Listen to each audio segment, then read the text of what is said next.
We're in? Lovely. Welcome to the pod. I don't even have a name for this yet.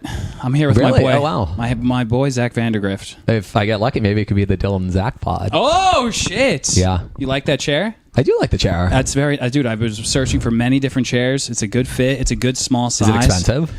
No, it was like $80. Okay, nice. Yeah. Before you tell your bomb story, Happy New Year. We were supposed to do this last week. Lydia also could not come. You're Jewish? Wow. She hit me with, I forget that not everyone's Jewish. Because she was like, I can't Well, come. in New York, I don't blame you, honestly. I'm Dylan O'Keefe. I got nothing. Yeah. Nothing in the Jewish department. You got a little Jewish look to you. Do I? You got a little schnauzer on you. I do. My high school girlfriend said I had a schnoz. And it was the first time I learned that I had a big nose. Okay. Was that moment. And I remember looking in the mirror when she left. I was like, what the fuck? But it's a fitting nose. Oh, thanks. Which I don't know if that means you have a big face, but I feel like I got a huge it does head. well. Okay. I like to ask my Jewish friends this question. Please. Were you bar mitzvahed? Yes. What was your theme? Rap. Fuck yeah. Yeah. It was. Really? I sent out a music video to Let's Get It Started. Was it Let's Get Retarded? But I've been thinking about that lately. Because there was a time that there was definitely a time. Yeah. Where that was totally okay. That was probably too. on the radio. Honestly. Yeah. No, Let's Get It Started was probably the radio version of Probably. this. But Let's Get Retarded was just fine. It was a banger. Yeah. So I had that. I was dribbling a basketball, and then it cuts to me spray painting, fake spray painting, yeah. Be there, and then me saying see ya. Yeah. It's pretty cool. Did you A lot rap? of black people showed up to my bar mitzvah. Oh, hell yeah. Yeah. Well, it is Atlanta. It was Atlanta, yeah. That's what I was going to get to growing up in Atlanta. Yes. I grew up in Atlanta. Did you rap at your bar mitzvah, though? No. I was just obsessed with rap. I didn't rap until later in my life. I have 3 songs in the queue, but I haven't released them, and I'm an incredible freestyler. Oh, shit. Yeah. We might have to drop a beat. Yeah, it's been a while, but... Nice. Thank you. I would like to hear about this bomb, though. Before this episode started, I said, did you do on mics today? And you said you went to West Side Comedy Club and had an epic bomb. Yeah, it was bad. Can you bomb at an open mic? I think so. What I think happened? I bomb harder than anybody else I know when it comes to open mics. I beg to differ. Okay, thank you. Yeah. I love you in my corner. What was it, just people were giving you nothing? I was getting laughs, but I think it was out of sheer this is. Were you running new shit? Yeah. Okay. There's a lot of new. When we run bits at the end, I want to hear what you were going for. It's really dude, I've only had, because at West Side too, it's very dark. Sure. The only time I've bombed before with new material, and then I'm just like, all right, whatever. Mm-hmm. You know what I mean? I don't feel bad. I don't feel weird. I'm like, whatever. The only time I've really eaten shit was I did a back-to-back at Sesh. Okay. And on the first one, I ran this story that took the whole 5 minutes. Sure. And it was I knew it wasn't going well, but I just stuck to my fucking guns. And then when it was over, I asked another comic, because he was kind of giving me a look, and I was like, were people laughing because it was funny? And he was like, buddy, nobody was laughing because it was good. Okay. And he kind of burst my bubble because I had hope. Yeah. You know what I course. mean? So then the second one, I was like, now I really got nothing. Okay. And I just kept, I think I was super caffeinated too. So I was jittery, and I almost fucking jumped off stage. Really? I literally, I was like, dude, I always just see you do well. Stay in it. It was bad, dude. I had. Yeah, I appreciate that. You're welcome. Catch him at this was a mic. legitimate fucking nightmare, though. Okay. And I love hearing those stories. At one point, just goes, "Oh my god," and I was like, "Fuck, dude, I'm sorry." That's brutal. Yeah, it was tough. I felt that was one where I YouTubed bomb stories, and I was just like, it's part of the process, dude. Yeah. It's part. I heard my favorite one was Ray Romano. Said he used to work on cruise ships, and I don't know what he was being Ray Romano, and someone was really dirty, and he followed it and just fucking ate shit, just nothing for 30 minutes.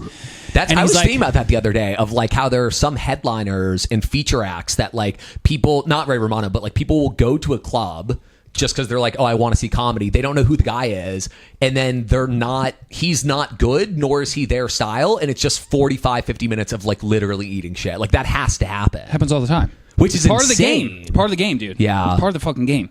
And he was saying, a cruise ship is a really bad place to bomb. Sure. Because when you bomb, you could leave and go home. Yeah. When you're on a cruise ship, you're see stuck at everyone. sea with these people. Yeah. And it's like, he said that he was like turning a corner and he heard like people coming this way, and they were just like, that one comic was just like so terrible. He was like so bad. And then they like met in the corner, and it was like a really tight cruise corridor, and they had to like pass each other like this, like nose to nose. And he was just like, it's a fucking nightmare. I do Aruba every now and again. I have a nice little inn there, and really, it's a club in Aruba. A club in Aruba. Shout out Aruba Rays. Damn. And every time I go, I bomb like so badly. And you still have the inn. And I still have the inn because me and the booker are close. And I every single time, it's one, I'm up against killers, but two, it's like specific killers. It's like older Bostonian, not cruise ship, but like family oriented, just like a very tailored style. And then I'm like, who's coming on their moms?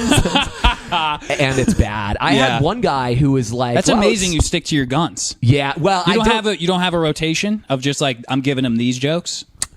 Next time I go, I think I will. Yeah. But the times that I've gone before, I was too new. Okay. And it's one of those things where it's like, these are my best jokes. So I would rather bomb with my best stuff than, which doesn't really make that much sense, but then do poorly with new stuff and show that or like not as good of stuff and be like, yeah, sorry, I thought that's what they wanted. Right. But it sucked. Right. So I know what you mean.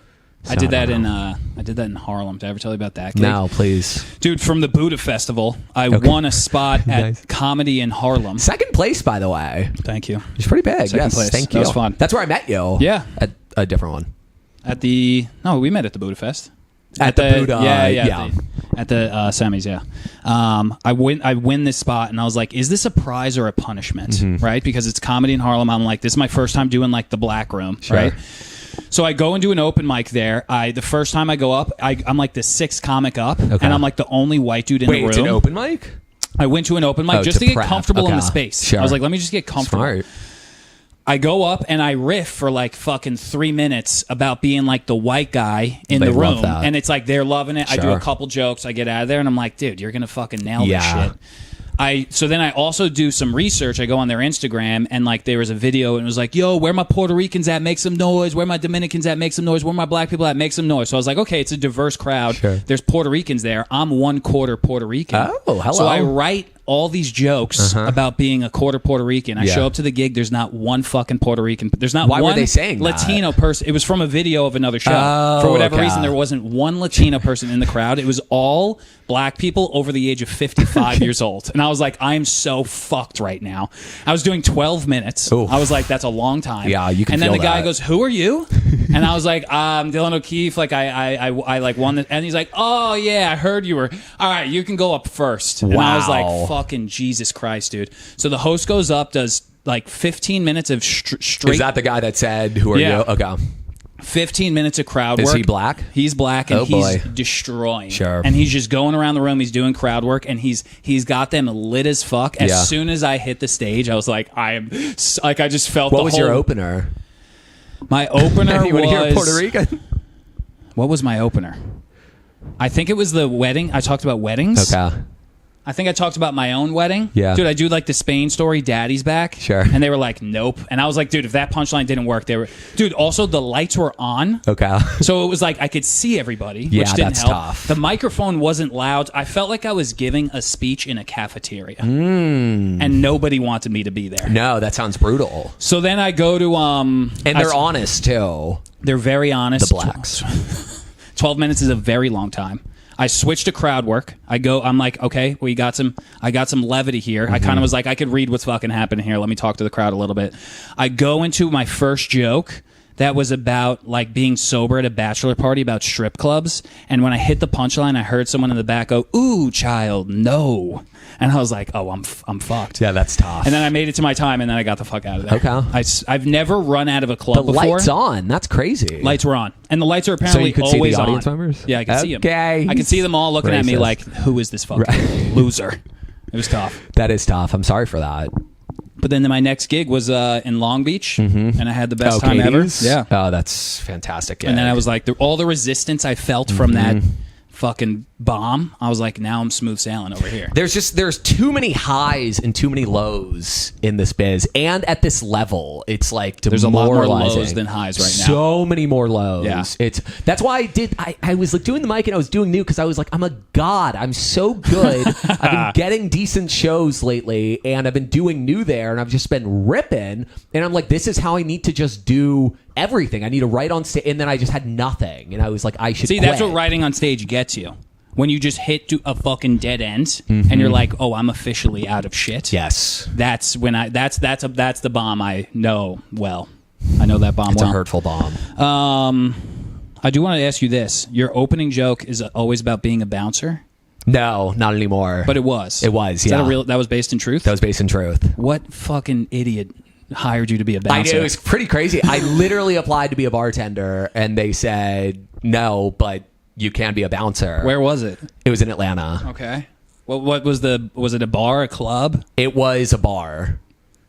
Was it? Did you have to bounce? Did you take the job? Yeah, I took the job, and a guy threw me across the room. That's real. Yeah, that's real. What was the fight? Like a fight broke out? It wasn't a fight, Did but you it was. try and break it up? I could see you just being so bad at trying to break up a fight. I ran to get the bigger security guard upon being thrown, and he. I was like, you can't come in because it was like, I was like a bouncer for a door that wasn't accessible to people.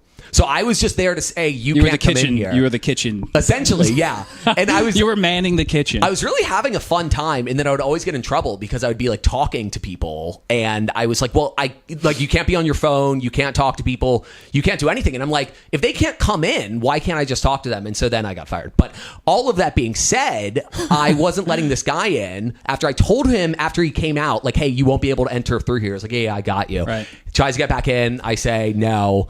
And then he opens the door. I stand in front of it. He picks me up and launches me. Damn. Yeah. How old are you? 23, maybe 24. Yeah. That's fucking funny, dude. Only job I've ever had. Really? Yeah, more or less. You've never had another job? For the most part, yeah. You said this the other day, and you were working on a bit about looking for work. I am looking for work. How have you never had a job? Well, my dad's got a little kashish lined up, which helps. My girlfriend has a full-time job, and yeah, that's where a lot of the self-hatred comes in. I've really been looking lately. Okay. And so, yeah. You bust your ass with comedy. I do bust my ass with comedy, but it can only get you so far. It sucks because it's going to derail things, but I really get in my head do what you gotta do. About how much free time I have and how I'm not big. And so any time that I don't have a show, I feel awful because I don't have the excuse of like, oh, I could be working or I could be hanging or I could be doing... Like when you have infinite time, everything is a failure. You have too much time. I have too much time, and therefore I'm failing at every moment that I'm doing something. Because I should be doing a little bit more. That's a little bit harsh. It's a little harsh, yeah. You bring it in the green chairs. It's a little harsh. Yeah. Okay. Thank you. It does hey, feel Stephanie, therapeutic. and you can make an appointment next week. Please pay your copay. That's a little harsh. It's a big one, but, I feel that way. Yeah. I do get it. But I just started working as a host. That's my new thing. At a restaurant? Yes. Nice. What, Thank you. like 20 hours a week? 10 hours a week? 9. 5 hours a week? 9. 1 hour a week? Which is a bit steep. But it's baby steps. But at the same time, I almost want to get a full-time job now. Let me ask you this. Could you not work it forever if you wanted to? Yeah. Wow.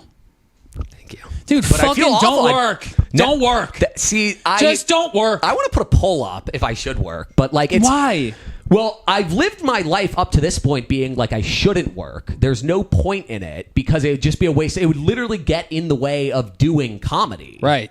But then on the other end, I've heard people say when they are unemployed for like a month, they get nothing done. They can't even like cook or work out or do it. Not that I do any of those things, but like they can't do simple tasks outside of work because they don't have the work giving them the structure that's needed for other stuff. Dude, what about content? Get in the fucking content game. Yeah. I hate content. We all do, but we need it. I know. I'm doing it now. I'm backing it. I just started a vlog. Are you doing sketches? I'm not doing sketches. Okay. I just started a vlog. I feel like sketch is the lowest form of comedy. I don't want to do sketch. Sketch sucks. I don't want to do sketch. I don't like being. I like being myself. Yeah. I do like. I love playing characters in improv. I will say. Really? I really love playing characters. What character do you like to play? I slip into women a lot. Really? Yes. Do you have a good voice? Yeah, I could do. Oh, singing wise. Or just like in a girl's just in voice? general, yeah, it just depends. voice. Like it's a character. Like I just auditioned for UCB. Mm-hmm. I did not get a callback, but I did the audition. I fucking crushed it in the interview. Did you go in as a woman? I played a woman, yeah, because I wanted to throw him a fucking curveball. And I can feel myself sweating. I just need to wipe this really quickly. You need a little towel? That would be great. You want a Mapina? Well, this is the hypochondria in me. Once I start feeling Lydia, can you grab a that Mapina I might from sweat. It's unsolvable. Unless I mention it, then I'm totally fine. I know what that is. I know. Thank you. We got Mapinas, dude. You know what a Mapina is? No. You're about to. It's basically a dish towel. Okay. But we call it Mapinas. Like a fighter. Yeah. Yeah, dude, take a round, take a load off. Yeah, take some water. I'm gonna finish my UCB It's been a rough story. day. I apologize for all of this. It's unusable. I hate improv. Do you? I really do. Why? I'm not good at it. That's the main reason. But I hate giving control to somebody else and then having to adapt to that.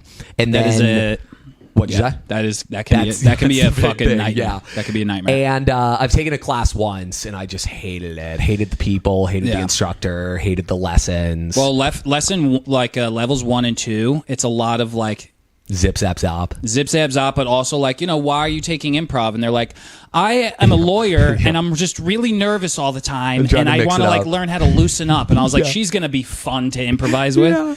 I did a class with a fucking father and son. It's always one time. Someone that's like, well, I've made my friends laugh a good bit. yeah, that is a lot of improv. I had a father and son combo.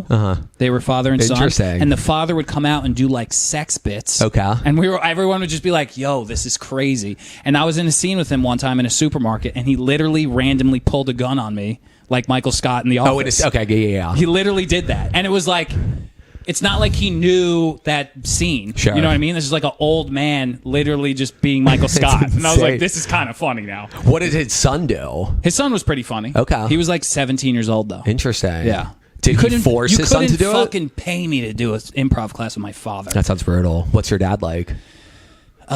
Borderline on the spectrum. Oh, me too. Really? Yeah. We think he is undiagnosed. Okay. Yeah. I actually just got a picture. My phone was over here. He doesn't know how to smile. Yeah, I want to diagnose him on the spot.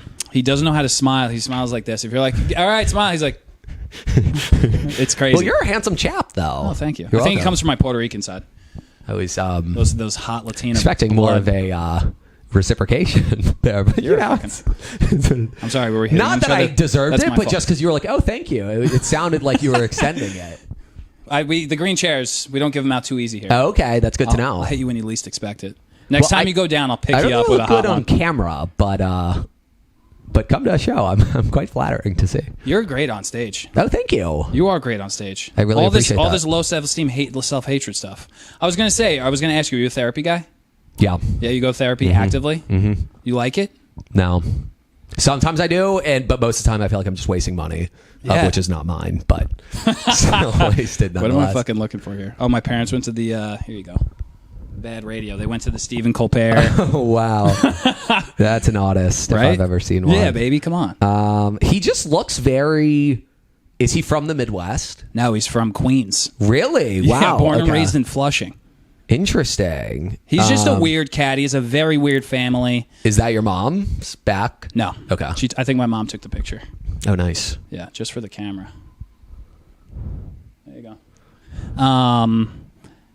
You have the same therapist that you've always worked with? No, I had a therapist when I was 15. Okay. And this is where I want it to start. I want the episode to start right now. Okay. I had a therapist when I was 15. By the way, you look so good today.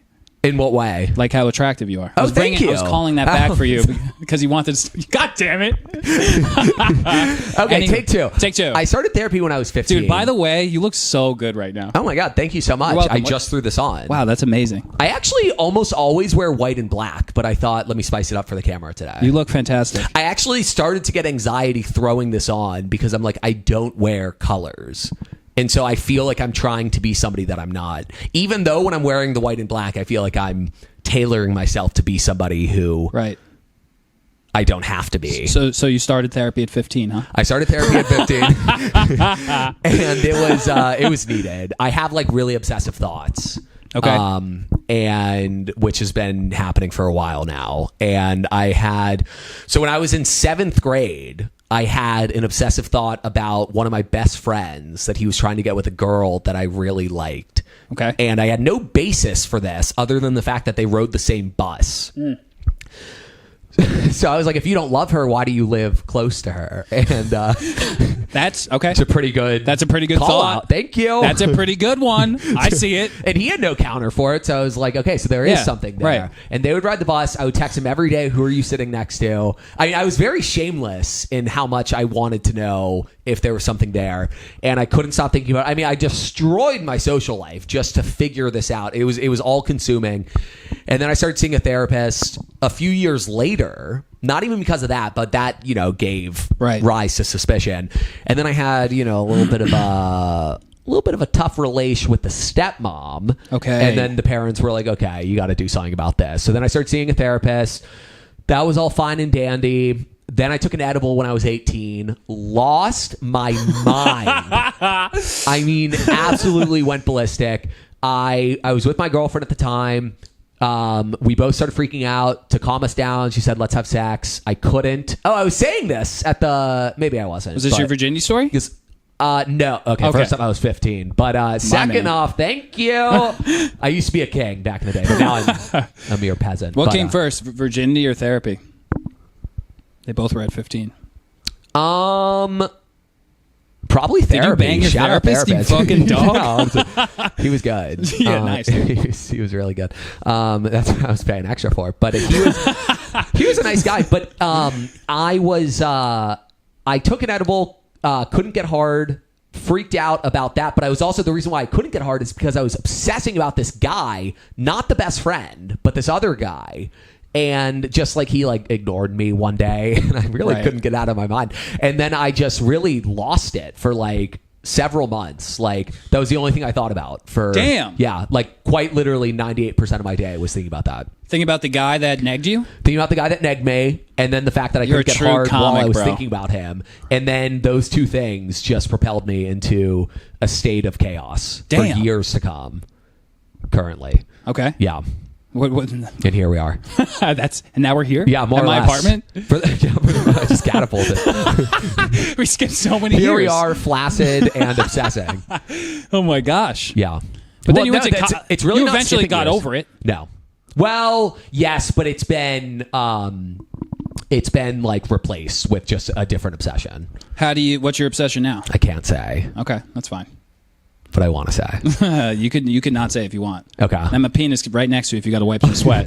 I don't want to pressure you. Thank you. You don't have to share anything you don't want to share. I appreciate that. I don't understand what a camera is. Before we go there,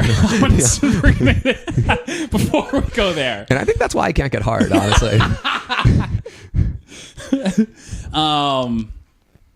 So when you're 18, do you get over you go to college? I go to college freaking out, legitimately scared shitless. It's the only thing I can think about. And it's so tough because I'm like... Are you talking to a therapist? No, that was the issue. Oh, okay. Because I'm So you're just internalizing. I'm internalizing and self-working it out, self-flagellating, and just really... feeling so isolated in my thoughts that I didn't want a therapist to know. I didn't want my parents to know. I just wanted to... figure it out myself so I could be like, oh, that was crazy what happened, but it was a blip. Right. And then it wasn't a blip. Are you diagnosed with OCD? Yeah. Okay.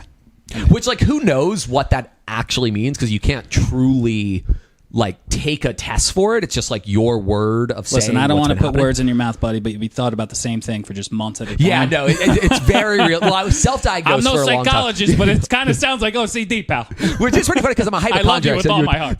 I appreciate that. And you look good today. And my dad has OCD, so it'd be shocking for me not to. But yeah, no, just really destroyed my life. But what can you do? You vomit a mic here and there, and you get over it. That's what I was going to say. Do you ever stay in the thought of mics, or it's you fixate on one thing, and a bomb at a mic doesn't stay with you? Or is like that bomb now your new fixation?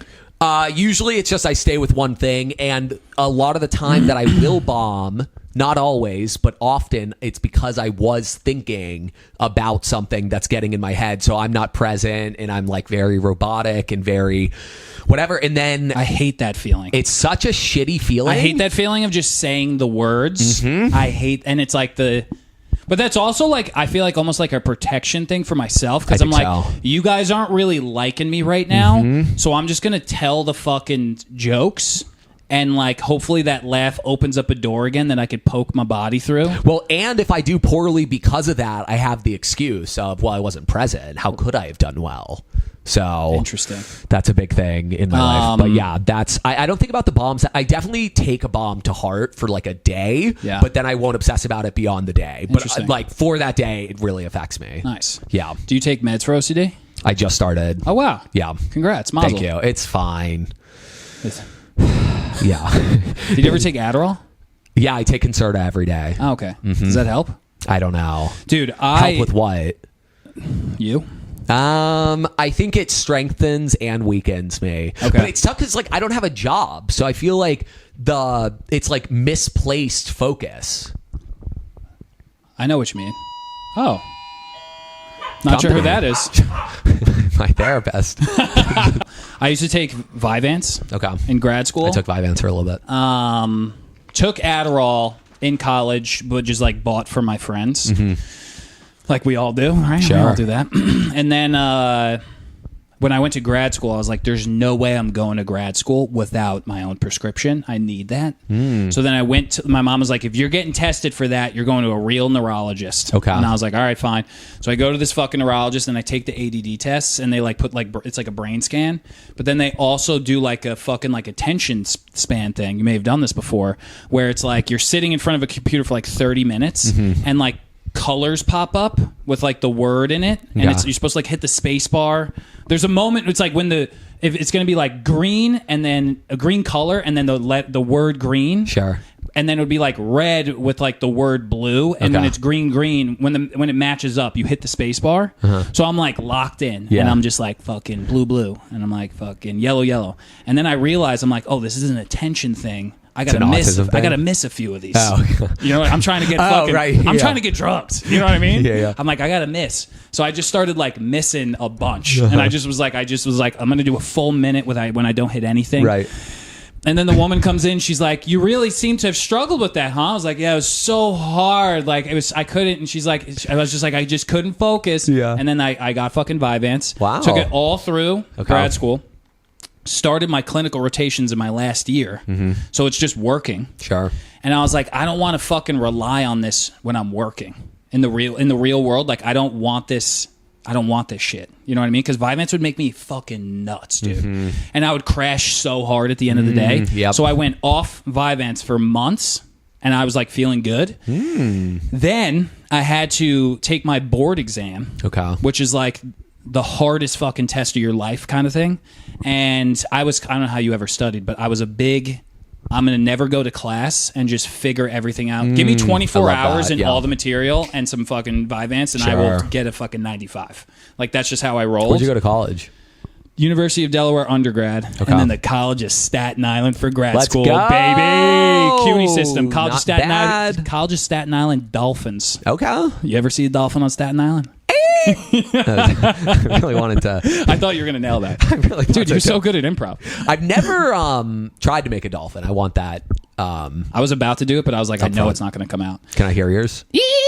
Oh, that's Seaside. That was pretty good, right? Yeah, that was not bad. That was the dolphin chant. But anyway, so I'm studying for these. I have 30 days. I give, because it's like everyone's like, you can't cram for like the biggest exam of your life. It's like all the material of 3 years. Sure. So I was like, I had 30. Were you missing class? No, I graduated. Oh, okay. You graduate, then you take the board exam. So I'm on my own. I'm living back at my parents' house. I lived on Staten Island. I moved back to my parents' house. I'm in my childhood bedroom. Loser. I have 30 days to fucking study for this test. And I'm just in my childhood bedroom slamming fucking Vyvanse for the first time in like 6 months. Yeah. And I'm like really bored, so I'm smoking my weed pen. And I'm just in my childhood bedroom going legitimately insane. Sure. I had like multiple mental breakdowns. I at one point convinced myself I had schizophrenia. Wow. Because it runs in my family, and I was lost my fucking mind. And then like a week before the exam, I was like, these drugs are making me fucking crazy. I need to take this test cold turkey. Okay. So it was the first test I ever took without Vyvanse was my board exam. And 7 days I was just like talking to myself like fucking nuts, but I've never taken Vyvanse since. Wow, congrats. And you feel better? Yeah, dude. I mean, sometimes I wish I could just take one and just like write all the jokes I've ever wrote in my phone notes. You know? Why don't you? Because that's one of those slippery slope. It's slippery slope. You're a sober guy, aren't you? Yeah. You don't dabble? Nope. But you do dabble in some stuff. Yeah. What do you dabble in? Shrooms. That's it? That's your one thing? Yeah, for the most part. You don't smoke any... Well, you had that edible experience. Yeah, it's tough. Well, Did you ever return to weed? I'll smoke like once every 3 months. Okay. I would say. And oh my God, I was the guy in high school. I really was. I was getting even with all women. those fucking crazy thoughts in your head. It was before. That was the thing. Is that it's completely changed my life. But I was great with women. I was great with smoking. I was great with school. I just had it all figured out. And then I took that goddamn edible and I lost everything. Wow. I lost it in an instant. What was the fucking milligram dosage? 100. Oh, good Lord. Yeah. That'll actually do it to you. Yeah. That'll be clinical. Permanent damage. Yeah. So I haven't been able to smoke since, but I smoked like all throughout my freshman year, just chasing the high and the person that I was. Got addicted to Xanax. Oof. Loved me some Xannies. Never taken it. I was too scared. I thought I would like it way too much. Yeah, you probably would. They were sick. Very enjoyable. Yeah. And then I just had to quit that cold turkey. Did you drink? Yeah. Problem or not really? No, I would just get anxious when I would drink. I would drink on Xanax. That would be better, but... Maybe you can answer this for me because Xanax was prevalent with the kids in my fraternity. And I remember a kid being one time just being like, dude, taking Xanax and drinking is the fucking best, bro. Like, you literally take some bars and you only need like 3 drinks to just black the fuck out. Yeah. And I was just like, why is that a brag? Why did you just brag that? You know what I mean? Because I'm like... You're like, and then I would see him at a party. He would have like, we would be pre-gaming, and he'd be like blacked out at the pre-game. I'm like, dude, we still got like 9 hours to go, dude. You ruined it for yourself. The bar culture is very weird, but I will say there's basically no hangover, and you do feel like you're having more fun. Because like you don't have anxiety. Well, my thing, that is true. When you actually see videos, you're like, okay, you're a zombie, right? But you feel incredible. Okay, so it's a weird cognitive dissonance. But I do think that I like Xanax in particular because I never liked drinking, and so whenever I drank, I would get more anxious. But when I would take Xanax, I would get less anxious, and that was finally a good feeling. Okay, yeah, interesting. Thank you. You're hot. Anyway, I was going to ask you what your worst job you ever had was, but you've only had one. So moving on. Well, I did work for my dad once upon a time. What does your dad do for a living? He's an entrepreneur. Oh, that's fucking cool. What was his latest preneur? Entrees? No. Entree. We'll be right back. I'm going to go puke in the bathroom. I don't know. I really don't talk to him. He just makes money and then gives it to me. Is Atlanta a cool place to grow up? Atlanta is a cool place. I really like Atlanta. I'll probably move back there, honestly. Yeah, I think so. And when?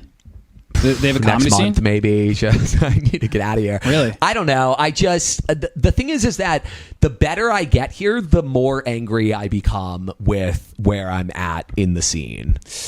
But dude, because I'm an entitled piece of shit. I think that's the big thing. Yeah.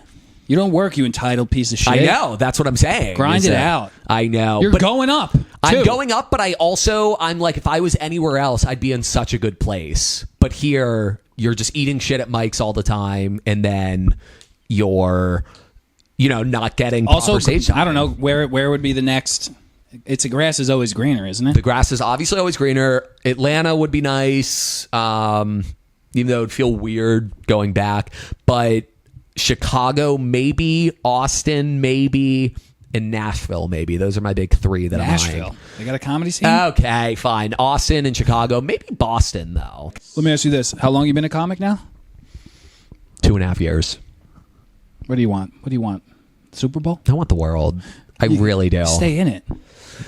I'm not saying I'm quitting. I'm just saying I want a different path, maybe a different scene. Yeah, I can respect a different scene because it's one of those things where it's like I totally get the beginning is you think you're better than you are, and you need to do mics, you need to build up that spine, you need to realize what your voice is, how much time you really have. But then once you kind of figure that out and you realize, oh, I could do well for 20, like I could definitely cover, and then just really tighten that set and then replace over time. Do you start to wonder what are you doing when you're only getting 5 and it's because it's like you're so limited in the time that you get that you're mainly doing old because you don't want to risk not doing as well or having somebody see you. I have no clue what it's like to do well in 20. You know what I mean? That's true. Where if you were in another place and you could do that consistently once a fucking month, you know what I mean? It's like I'm not even asking a lot. It's like once a month. I'm asking very little. Yeah. I'm honestly probably asking too much because I have been getting more spots as of late, and now I want to move and get more spots now more than ever. Really? So, yeah. Are you doing well on those spots? I am doing well, yeah. Come on. I bomb harder than anybody I know in mics, but I do as good as the best of them with the shows. Don't bomb harder than anyone. I'm up there. We see some fucked up shit up there, bro. Yeah, we see some fucked up shit. But there's a difference between... We see some real fucked up shit, There's a difference between somebody bombing who has nothing and somebody bombing because they brought their polished stuff wanting to get a laugh, which I feel like is always my downfall, is it's too written. And then when I bring it up, it's like, what is it? Why is that's too much self-hatred. It could be. That's way too much. Because, that's just not it. I know. I need to love myself more. You gotta love yourself more. I'm dying nowadays. Yeah, dude. It's love tough. yourself more. Damn. I was going to say this. On to the next. When was the last time you felt real joy? And then the opposite of this question is, when was the last time you got real pissed off? You seem like a real even-keeled guy. Really? Do you have a strong range of emotions? No. Do you get angry? Internally. Okay. I would say every now and again I'll get angry, like really let something out, but it's not too often. But it's definitely bottling. Okay. Because I don't have any outlet. I don't drink, I don't smoke, I don't get hard. Maybe a tribal scream? A tribal scream would be fantastic. One of the greatest places ever to get the fucking anger out, city biking in New York City. I will be like, I'm the worst of the worst when it comes to this, but it's my therapy now. I will be city biking. I will be going the wrong way up the street. I will cross a crosswalk when I'm not supposed to. And an old woman will be like, hey, are you kidding me? And I'll turn around and go, fuck you. That's great. And it feels so, and I'm 100% wrong. and it's just, but it feels so right. It feels so good. I got that. To just put that into the universe. People on city bikes are relentless. Yeah. Dude, I've gotten in, I'm not even kidding, 10 plus verbal altercations on city bikes. Electric, I can always zoom away. Nice. They can never catch me. Yeah, that's huge. But I've had people like pull up and I'm in a car and I'm getting a screaming match with them. A lot of times, I'm not even kidding, it ends with a laugh. Oh, wow. A lot of times it ends with a laugh. That's great. Because it's just like it's usually a man in the car. Yeah. And it's usually just two men fucking frustrated with their lives. Yeah. Just really letting it loose on each other. And then there's just a mutual like, all right, buddy, go fuck yourself. I'll see you later. You know what I mean? Great. And it feels fantastic. That is a lot of New York, there's a lot of shared anger that people can relate to. It's fine. But I do want to start working out more. That's a big that helps. Thing. Yeah. Physical therapy, that's a big, you got to work out. I know. You got to let the juices out. Do you have a good workout routine? That's the biggest thing stopping me. I have a personal trainer. Oh, wow. I force myself to go to because it's an expense that I don't really want to expense. But like if I don't go to him, I like will fall into work like bad habits and like won't go for like weeks at a time. How much is he? It's like $90 a session. Okay. Like I buy it in bulk though. Interesting. So I buy it at like a 20 pack. Wow. And it's great, dude. And this guy just fucking like kicks my fucking ass, and it feels fantastic. Okay. I'm just like, is it like a different thing every time? Yeah. Interesting. Every time, different shit. Oh, I need that structure of same like 4 different days. I could write you a program right now. Please, I would greatly appreciate that. Easily write you a program. Okay. Because, dude, it is. I get that. Emily was dealing with that. She was like sick last week, and she was like feeling all fucked up. And I was like, you got to get to the gym and just, dude. Because when you're in the gym, you fucking release the endorphins and shit, and blah blah blah. Well, that's my thing. Is that like, On the one hand, I'm like, I do want time and to not have a job and just write a lot, work out, get on a good eating schedule, see the sun, just like live a healthy life. But then on the other end, I'm like, I feel like if I had a 9 to 5, I would be more incentivized to write during that job because you're fucking stupid, dude. You're gonna get a job to write during the job? Yeah. Come on. I've heard that people are way more productive when they have a job than when they're unemployed. I'll say this. I have a job that it's like very much like service driven. It's like I need to see this person to take their money. Sure. You know what I mean? But like, so all of my working hours are like I'm working. You know what I mean? Like I don't have downtime. But I was talking with and he works at fucking Amazon. And I was like, and I was talking to another comic, and I was like, in a 40-hour work week, like how many hours are you really working? He was like, 8. Exactly. So those do exist. My reaction was intense because I don't have that life. So do your thing, buddy. Well, so it's tough because it's like I don't know which would be the smart path to take, but then I also. I hate to be dumping this, but this has really been going on in my life lately. Dude, but this is what it's all about. Okay, thank you. Yeah.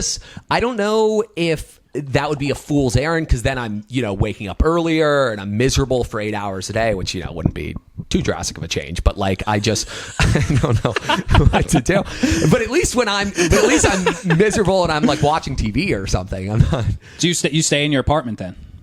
I walk a lot, but I mean, during the winter, I definitely stay in my apartment. What if you became as someone who works, I'm so in the camp of like, don't work. That I'm like, just don't. But I don't know if you realize how much it helps you.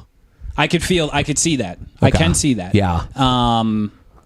But I would just be like, before you go get a 9 to 5, what if you tried like leaving your house every day at 8:30, like you were going to work, go to a coffee shop and sit in your office, and you sit there for 3 hours till 12, and you like lock your fucking phone away in a box, and you don't look at your phone for like 3 hours, and you just fucking sit there and write.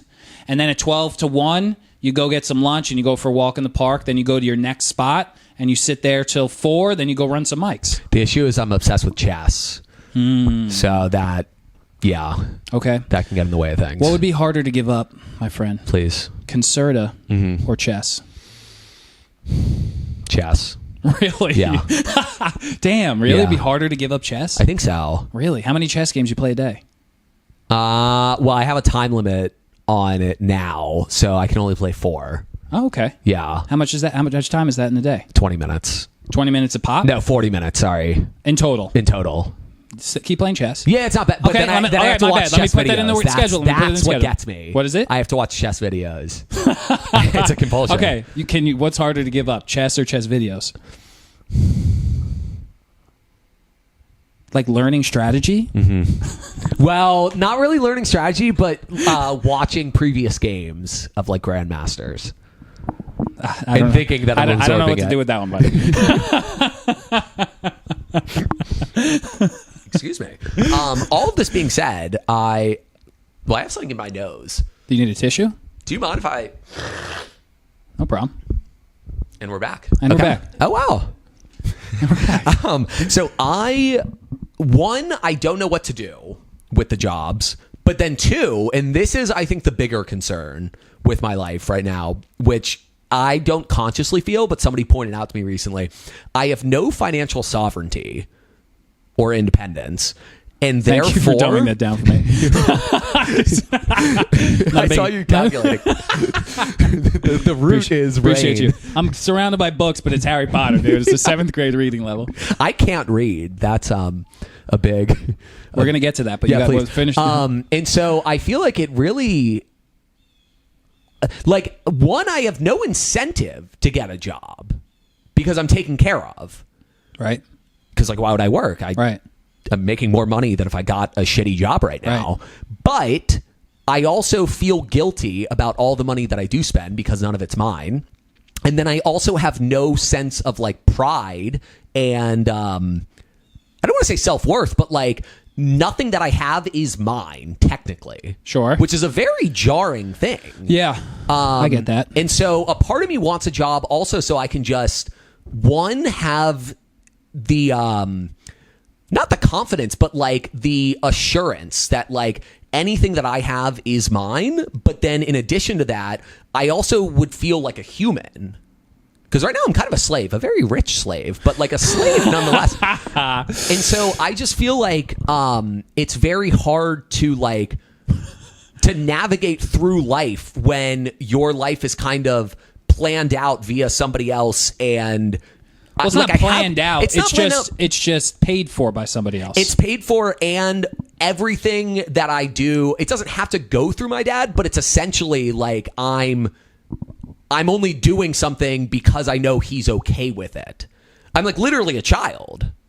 Sure. In a man's body, a very strong. It's a very strong, fucking hot man's body. Thank you. A nice red shirt. So that's been tripping me up lately, and so I kind of want a job for that purpose and to make a little kashish. And I just think that I would maybe do better comedically if I didn't have all this time to stress about what I'm not doing, and I have like this job that I hate, so I can only focus on what I want to be doing. Listen, I'll say this. Yeah.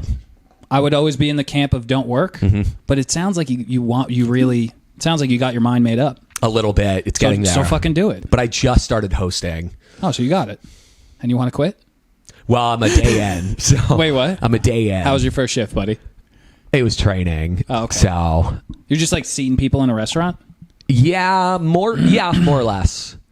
Is it a cool restaurant? Yeah, it's Strip House. Strip House? Mm-hmm. Oh, Lydia knows that place? Nice. Really? Oh, great to know. 17-layer chocolate cake. It's too many layers. It's not that many chocolate. You get good stories working at a restaurant. I'm excited for that too. Well, so you're gonna get material out of this. The alternative is I kind of want to do what you were saying of like I keep my host job, but I do, which starts at 11, but I wake up at 8:30, and then I either work out or I go to write or I work out after. And so like I fill my day from 8 to 5 with being productive, whether it's work or eating or working out or getting sunlight or anything. And then I do whatever I would do after 5 when a normal job would end. Hell yeah. So do it, bro. I understand. I know what you're saying. I do really understand the feeling of having too much time. Yeah. That's a very that's a big procrastination kind of. It's like I got so much time. What do I even do with it? Where do I don't begin? need to write right now. And I was very diligent for a year I would write all the time. And I feel like you write a lot of shit. I definitely write a lot. That's the thing about that I'm always jealous of, that I have a full-time job. My thing is like, damn, if I wasn't working, I would have so much more material. I think that you get more material than you think from having a job because you have like shower thoughts because you're not thinking about material. So then I'm always thinking what's funny. So my material isn't even like based in logic or reality. It's like, how can I make this funny? And I'm just like in a dark room scribbling nonsense until I think of something, and then it's like meta. Right. So, and I think I'm a good writer, but I also think that it's hurt me in the long run of I haven't figured out who I am on stage because I've just figured out who my writing voice is on stage. Like a lot of my bits come from things when I'm in the environment and I'm like talking to someone, and if something happens and I'm like, oh, I got to write this down. Okay. You know what I mean? Yeah. So I get a lot of my shit through conversation. That's huge. Rarely am I just sitting around doing fucking nothing. If you sat me in front of a desk and like a piece of paper and you were just like, come up with bits. Wow. I would just putz around. Oh, so you would be like, I need like, you would have nothing without a job then. I guess so. Unless you're going to be socializing. It would, in the city. I like now though. I'm at a place where I'm like, the extra time would be cool. You know? See, I'm the exact opposite. I used to think I can't have a job because I need to be writing. Now I'm gaining more confidence on stage, having more fun, being present for once, and like actually able to flesh out. Like, you know how when you're not really like a huge writer, you're such an improv guy, but you know how when you're starting out, you're writing so much and like you're saying it in a cadence that's like written, like it's very clearly. I can see what you're saying, but I don't resonate because I don't write jokes. So I would do that and it wouldn't go well because it was so clearly written. Now I can do the same joke, but I can deliver it naturally and it'll go so much better. And so now I can take the writing and put my voice in, and I can take old bits and put my voice in. Nice. And just like figure out stuff. Like I have more confidence that I could live a life now rather than like Anne Frank wasn't a good writer. The original question was, when was the last time you felt joy? And just on the tangent we went, I'm going to say a minute. Yeah, probably when I was tripping, honestly, cool. which is so Recently? sad. 3 months ago. Okay. Maybe 2 months. But I think that I'm very hard on myself, and I would don't agree. recognize when something is going well. Like there are a lot of times that I'm not seeing the bigger picture. I was talking to somebody about this the other day that like I'm anxious a lot, and I think I have an anxiety problem, which like isn't crazy to say. Like that's very obvious, but I also manage my anxiety very well in the sense of I dealt with it for so long that I can have a full-on conversation with myself about nonsense while I'm talking to you and you wouldn't know, which I've kind of been doing a little bit. But I think that and so on the one hand, I'm like, oh, I have it under control. But then on the other hand, I'm like, but that's not normal and that's an issue. But then I'm like, if it's not affecting your life in the sense of like, I'm not like, I can still talk and I can do whatever, then I shouldn't make a bigger deal out of it. But it is affecting my life in terms of the amount of happiness. So I'm always in this yin yang of like how much. And so just in terms of like happiness and joy, there are times where like I will be really happy, but it's very fleeting. And then I won't count that because it's surrounded by angst and internal obsessions. Interesting. Yeah. That's a lot. How often are you happy or joyful? A decent amount. Wow. Yeah, I see that. But I have very highs and lows. Like I can get real. I feel like that's why I say you feel very even keeled. Okay, yeah. Where maybe you internalize a lot of your lows. Yep. But the most time you kind of hold this like real steady persona versus me. Like I could be like in like a joyful, giddy, like I'm having a fucking blast. But then I can just be like deeply sad. Okay. And I know it. And I'm just like this is where I'm at today.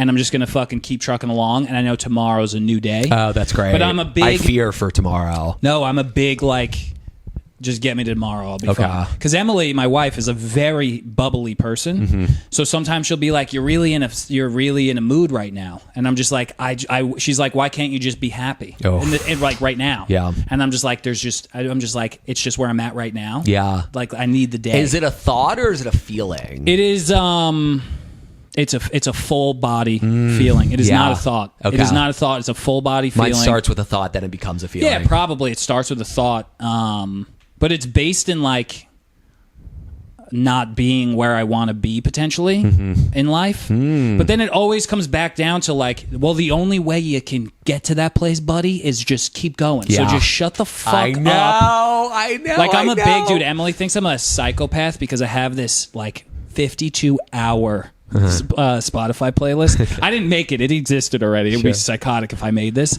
But it's just like self-help bros, just like ex-football players that are motivational speakers, like speaking over like Hans Zimmer fucking scores. And they're just like, you're just gonna fucking... And it's like that.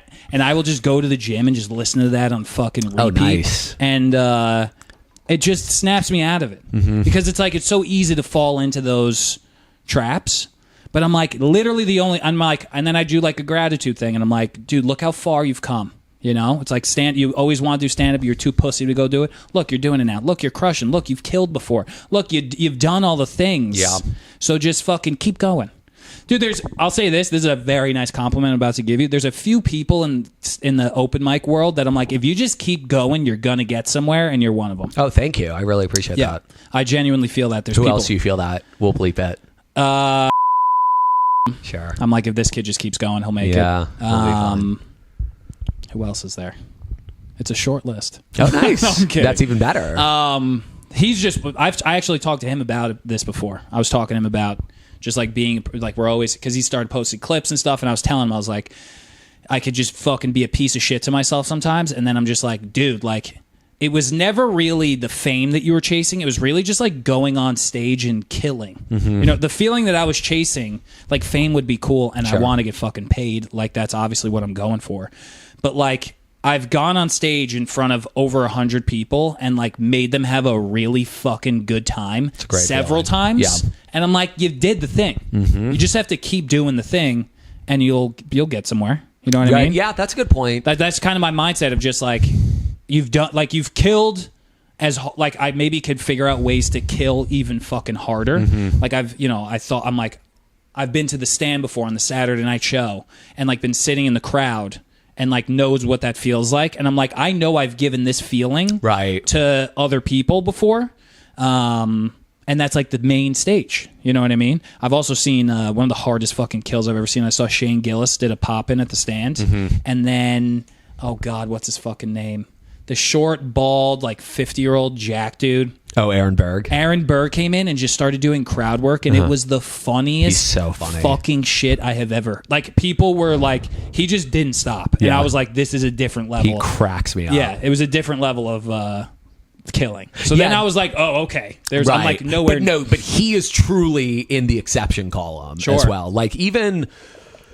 people that are big names I've seen bomb or just do decently where I'm like, I know you were trying. I must say this because I wanted to get your take on it. Please. Are you a how do you feel about Taylor Swift? I hate her. Really? Yeah. Lydia, are you Swiftie? Swifty's like a harsh word. It's a harsh word. I mean, I'm not like a diehard Stan fan. Sure. Right. I'm not going to pay $1,000 to go see her, but I like her music a lot, and I respect her a lot as an artist. Okay, I respect her a lot as an artist too. Okay, but you see, she's dating Travis Kelce. Okay, so the Jets played I'm a Jets fan, unfortunately. Sorry to hear it. And they were playing the Sunday night game, and it's like I don't really watch. I wouldn't watch them at 1 or 4 o'clock, but I'm like, I'm going to bed. I don't really watch a lot of TV. We don't, you know what I mean? Well, there's no TV here. I pull it out. Jealous. I pull it out, and I was like, I'm just going to put the game on because it's going to be like good fucking background noise. Me and Emily will just like fucking fuck around on top of it, blah, blah. When I tell you that it was the Chiefs versus the Jets, Travis Kelce's on the Chiefs. Travis Kelce is recently dating Taylor Swift. It was... they turned Sunday Night Football into a full-blown Taylor Swift show. And there was an opening done by like some fucking The Voice... like one of those like E-News, you know, like a daytime fucking talk show guy was like, welcome to Sunday Night Football, Swifties. Like, welcome to... And he was doing this whole thing. And I was like on Twitter looking at shit, and it was like, someone please tell me that fucking whatever his name was didn't just mansplain what football was to like all the Taylor Swifties that are like now watching this game. Yeah, that's wild. They immediately, the first thing, they're like, it goes to some woman on the field and it's like, there's a buzz in the air at the Jets-Chiefs game. Taylor Swift is in the building. And I'm like, why the fuck are we talking about Taylor Swift at the Jets game right now, Sunday Night Football? They're panning to her for that, constantly, Taylor Swift, Taylor Swift, Taylor Swift. And she knows what she's doing. She knows what she's doing. Me and Emily are bullshitting, and I'm like, Taylor Swift is so fucking fake, dude. Like, it's all just this publicity shit. And she's like, no, like, no, this is real. Like, it's just maybe she's just no. This was her argument. She goes, maybe they've been dating for a really long time, and they like behind the scenes, and they finally were like gonna kind of like come public with it, and she's just like wants to go to her boyfriend's football game because like that's a thing that people do, and they're making her, you know what I mean, like they're kind of doing this to her. I was like, okay, that's a fair argument. First touchdown by the Chiefs happens like fucking clockwork. Boom, first thing goes to Taylor Swift after the touchdown. She gives her friend a hug. It goes to commercial break. The first commercial up is Taylor Swift's movie. Wow. I was like, this shit is scripted. Yeah, that's insane. The hug was scripted, and then Emily recanted all of her. She's like, I take it back. She's full of shit. She sucks, okay? And then there was one other thing I have to say about it.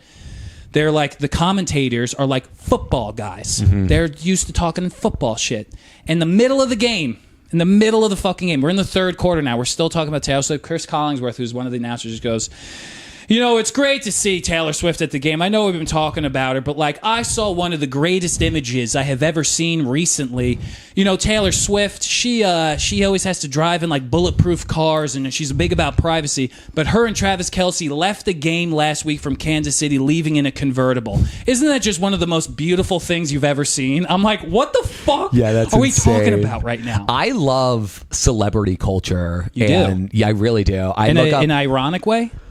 A little bit. part of me loves the fact this is celebrity and attractiveness that like people can't fathom a celebrity or a hot person doing a normal thing or an ugly thing. Okay. Explore more. Of like somebody being nice to like a waiter or something. Okay. Like that's like when they do that, it's like a big thing. when they do that, it's like because they don't need to. Okay. Which I do kind of believe, but I do think that there's a little bit of like whenever this okay, so with hot people, I feel like whenever a hot person has a quality other than being hot, it's like really highlighted of Right. like, you won't believe this, they're also smart, Right. or they're also nice, or they're also funny. And it's like, well, yeah, it's not like you had to work on the hot, Right, but I right. do get that if you're hot, you will neglect other stuff. You can be hot and just hot. Yes. You definitely can. But the bar for how impressive it is to have any other quality is so low. Right. Which always fascinates me. Yeah. And I was not that attractive as a kid. I think I've really grown in my own, which is Well, apparently why you murdered in high school. yeah, I was, but I wasn't even that good looking. What was the secret then? I just had the chat. Oh, okay, you had the Riz. Well, so I was, I went to private school, naturally. and then I got kicked out. Ooh, bad boy. Yeah, I was a bad boy. Ooh. I was a bad I bet boy. that got a lot of street cred. So then I went to an all-Jewish high school, Okay. and I was like the guy. I'm like, I'm way too good for you Jews. And they loved it. They really ate it up. So Did you have to wear a yarmulke? No. Oh, okay. It was very reform. But everybody came from like a feeder school. So they all knew each other, and they were this insular community, and I'm just like this bad boy strolling in and Right. cleaned up. Murdered. But I look up Pete Davidson, Drake, and sometimes Tom Brady, but mainly Pete Davidson and Drake every day. You look My at them? search, yeah. I like to see what Pete Davidson is doing, and I want to see when Drake's dropping new music. Well, you like Drake because you like rap. Yes. Okay. Pete Davidson? I'm fascinated with Pete Davidson. Because it's he's just ugly, and he's what is he up to? What is the ins and outs of Pete Davidson's life? It's that you not need to much. check It's in? a lot of dating. Oh, that's you saying you love celebrity culture. Yeah, I love celebrity culture. Mainly Pete. Okay. Shout out. Are you a spooky season guy? No. Well, what does that mean? Too much anxiety? When is spooky season not happening for Spooky season's always in season. What is spooky season? Like we're in October, and like you watch scary movies and go to a haunted house, and no, you eat fucking- But I do love October. I love October, too. decorations, Yes. and I love fall, and I love like the ambiance. I love like dimly lit ambient lighting. yeah, I'm with that. No, That's my I favorite really thing. do love that. Any ever encounters with like a ghost or anything? No, Never. You? Yeah, once. Really? It was my grandma. She said, "What's up?" Long story Your short. grandma was the ghost. Yeah. Okay. And it was really sick. It was a touching moment. She when I was in grad school, I a lot of self-hatred. I was like, why this was my plan B was to become a physical therapist. Okay. My plan A was I'm going to be a comic. But I was like, I can't be a comic because I won't make any money, so I need something to hold myself Sure. up. So I went and got a doctorate degree as my backup plan. And by the end, I was like, I fucking hate this. I don't want to be a physical therapist. I went through 7 years of school, blah, blah, blah, a lot of self-hatred. Finished school. I'm just like, I do go to graduation. I'm like pissed off. I was like the angry person in my class. Like I was like I would sit in the back. I'll just be like, this is fucking bullshit. I don't want to be here anymore because it just took way too fucking long. Graduate, come home. Go out to lunch with my whole family. I'm just like a miserable fuck at fucking lunch. Go to my house. Emily got me a trip to the Bahamas as a graduation gift. Sure. And we're packing up. Say hey, what's up to Jazzy girl. We're packing up. I had been reading Harry Potter and the Sorcerer's Stone during finals to like get myself through. Sure. You know? And I think I had like 50 pages left or something. We're packing for the Bahamas. Mind you, I haven't read these books in like 15 years, but I was like, I need a comfort thing, and I grabbed Harry Potter. So I'm like packing. I was Are like, you a good reader? Not really. Okay. I was like, that's why I'm reading Harry Potter at 28 years old. So I was like, should I grab the Chamber of Secrets to bring to the Bahamas because I'm gonna finish the Sorcerer's Stone? Are you gonna really read that much. Like, you're going to be in the Bahamas. Fuck it. Grab the Chamber of Secrets, okay, and bring it, okay? So I grabbed Chamber of Secrets. I probably haven't touched it in 15 years. The day I graduated. My grandmother was one of the reasons I went into physical therapy, because, like, she was old and I like taking care of her and shit. I like taking care of old people. I opened the Chamber of Secrets, okay, and there is a letter from my grandma in it, and I opened the letter and it said, "Hey, just wanted to let you know that I've been thinking of you. Miss you, love you, Grandma." Wow. And I was like, damn. And I still have that letter. So that was like I told that story at Eastville the other day, and the lights flickered. It didn't happen here today. And you thought that for was the her? record, they were flickering all night, but on the punchline, they flickered. But you feel like that was... I very much was like, I just got a message. That it was Wow. like, good job, just keep going. Okay. Yeah, it was a big, like, full circle moment, because I was literally in such a fucking place. And then, like, I got that letter from my grandma, and I was like, "That's crazy." So that was my spooky season. That's story. good. That's my spooky season story. Can we work through some bits? Sure. Can't trust a deli anymore. These are loose premises, by the way. But it's based on a story of. I'll just give you the true story. I was at Black Cat.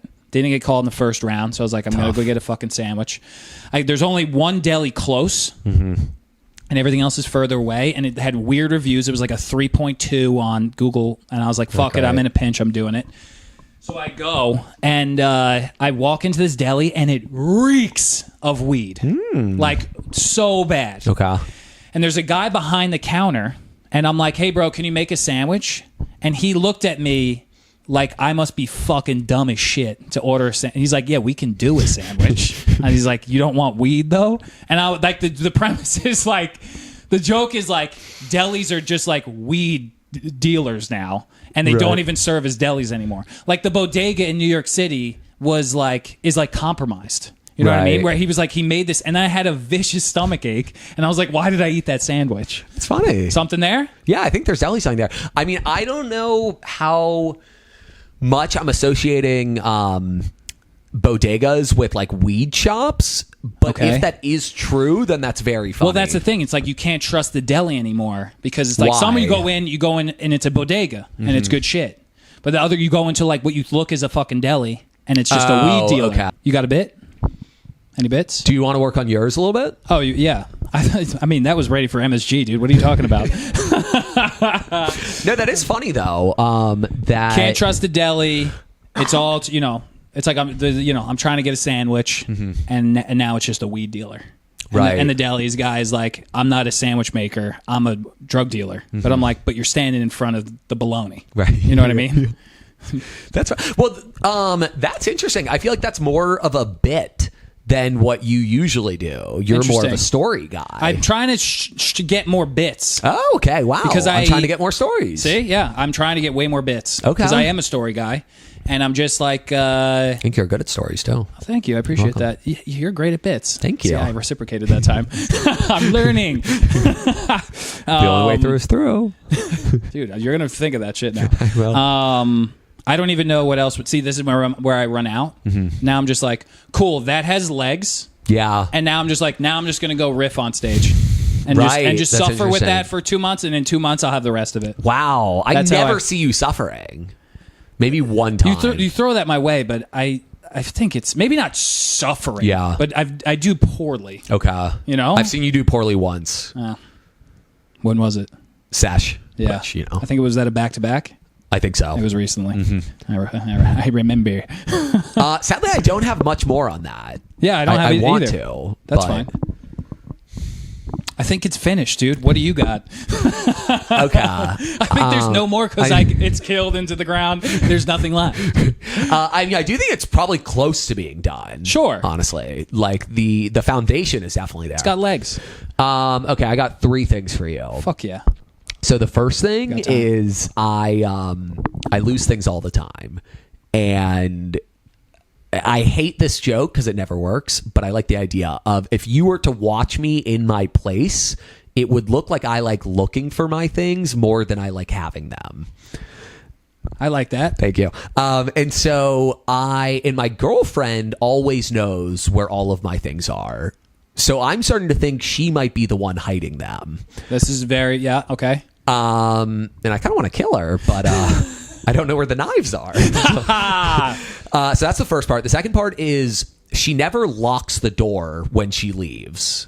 I don't think she cares about any of our stuff. And like, for all I know, she's just going out on the street being like, hey, there's free stuff in there. Go crazy. Yeah, there's like a twink hanging out in the corner, but don't mind him. He's not going to stop you. And the only time that she locks the door is when she's in the place.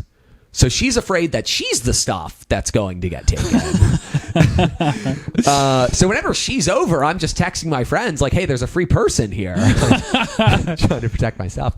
So that's the first bit. Like it. Okay. That feels very tight. Oh, thank you. Yeah. It's because I write. I make sure it's, even if it's not good, it's tight. Yeah. It's still tight. I can't go more than one sentence without either it being a setup or a punch. Really? Yeah. So I could go in droves, baby. Yeah, but when you have the energy, it doesn't matter. Sure. Okay, so that's bit 1. Bit 2 is also kind of fleshed out. Bit 3 is loose. That's the one we're really correct. But the second one that's been working lately and is very new to my style, which is nice. It's more storyish. I was in a very rural part of the country recently, and I saw this very attractive girl there.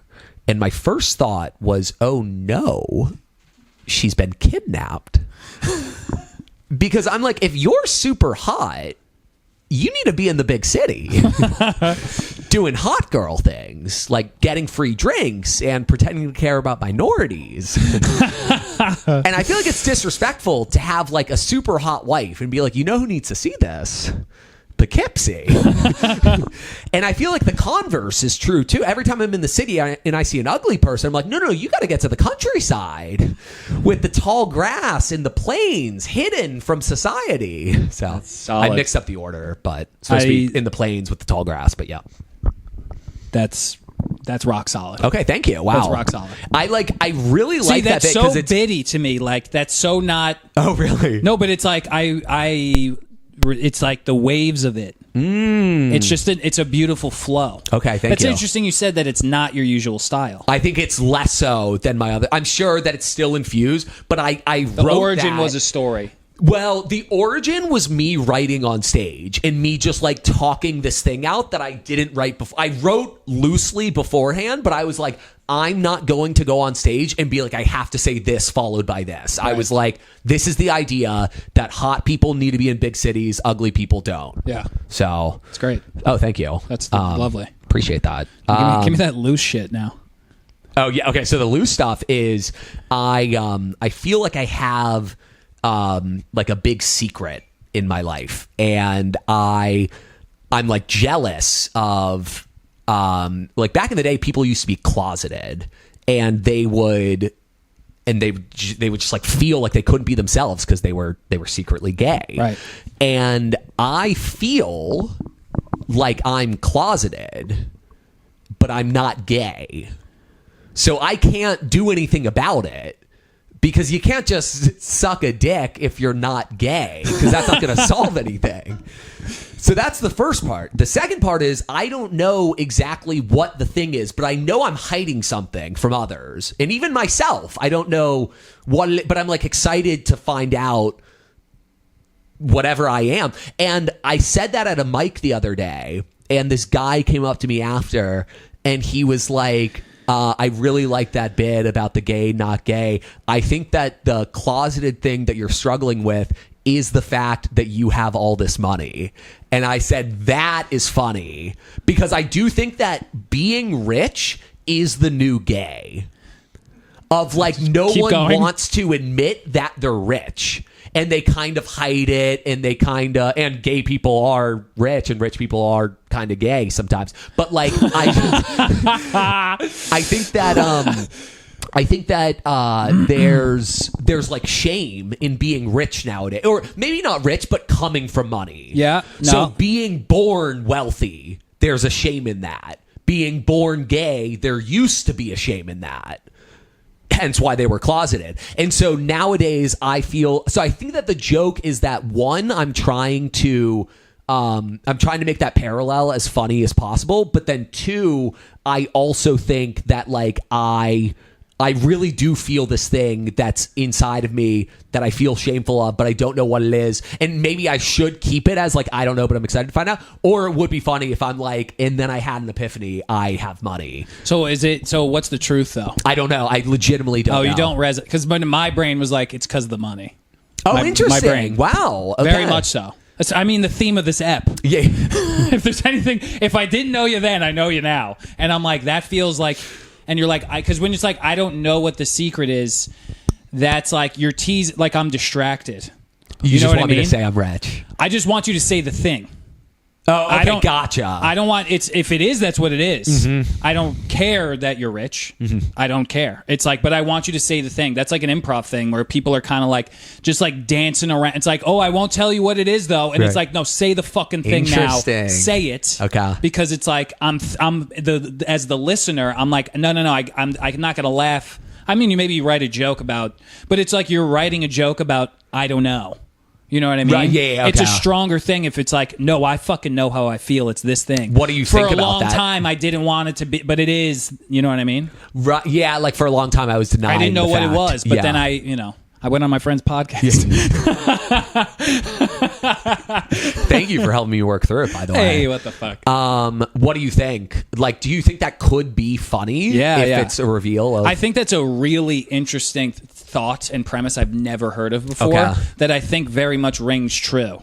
There's a lot of weeds in it right now because you're just in like the beginnings of it, but it's very interesting concept of like, everybody was closeting their sexuality, but now people closet their money. Yeah. And it's like, maybe not our parents' generation. Like I have friends that have like rich parents that like you fucking know in the moment they meet you. You know what I mean? But as like the like kid of a rich kid, that is like less because it's like nepo baby. Yeah. And it's like there's like, you don't want people to think that you're not struggling because like there's struggle right now. Sure. You know what I mean? So that's a very juicy premise that is rings true in today's day as I finish that. Right. I think there's definitely something. Okay, thank you. That's great to know. Definitely.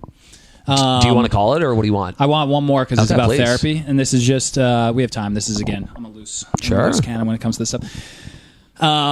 It's a bit about therapy. I'll just tell you the true part, which is Emily was looking at therapists. She wants to start going to therapy, so she was like scrolling through like a list of therapists. I would make the bit about myself, and it would be based in a bit of I'm looking for a new therapist because I was talking to my therapist, and we would do phone calls. And I was like I was talking about my mommy issues one day, and I heard him just doing the dishes on the phone. And I was so just like, funny. I was like, are you doing the dishes right now? And he said, don't worry, it's a mindless task. I'm listening to you. And I was like, it's not mindless for me, pal. Like, I'm in the midst of a fucking breakthrough over here, and all I hear is just click-clack of your fucking dishes, you piece of shit, so I don't work with this guy anymore. That is the first part of the bit, needs work, whatever. That's funny. So Emily, I would make it about myself. Emily scrolling through all the bios of these therapists, and she finds one that she likes. She's like, oh my God, this woman is great. This woman seems cool. She's like reading her bio. She's got a cool bio. And then the last thing she says is, and just so you know, I love Disney. I could talk about Disney all day. Oh boy. I love Disney. And I will. and yeah. So it's like she just went on this like long tear of Disney, and the bit would be like, people are Disney adults. A lot of people give them shit. You want to everyone's got their vice. If that's your thing, I got no problem with it. You could be a Disney adult. You can be a Disney therapist. You can't be my therapist, though. Right. Is the bit. I like that. Yeah. So I'm about to pee my pants. I'm sorry. And scene. That's the first app. Yeah, the end of the bit is basically just like, if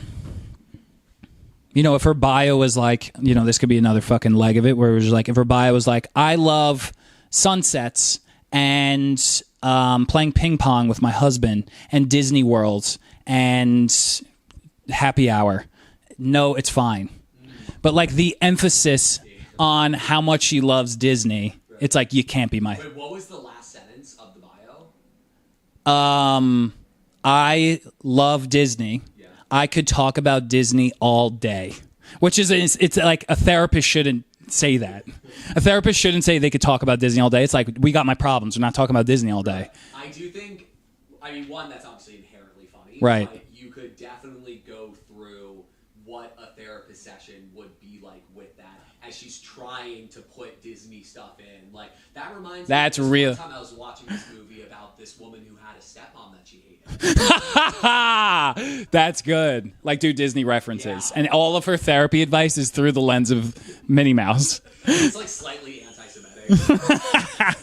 I don't do anti-Semitism well at all. I don't pull it off. Can't do it. No, I'm saying because Walt Disney is okay. yeah.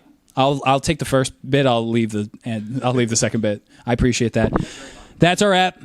Thank you, Zach Vandegrift. You got a show coming up soon? Yes. October? Yeah. Where is it? I'm at Greenwich tomorrow. I mean, honestly, for a man that's been bitching as much as I have been, I am booked a good bit. I'm still not happy about it. But Greenwich tomorrow.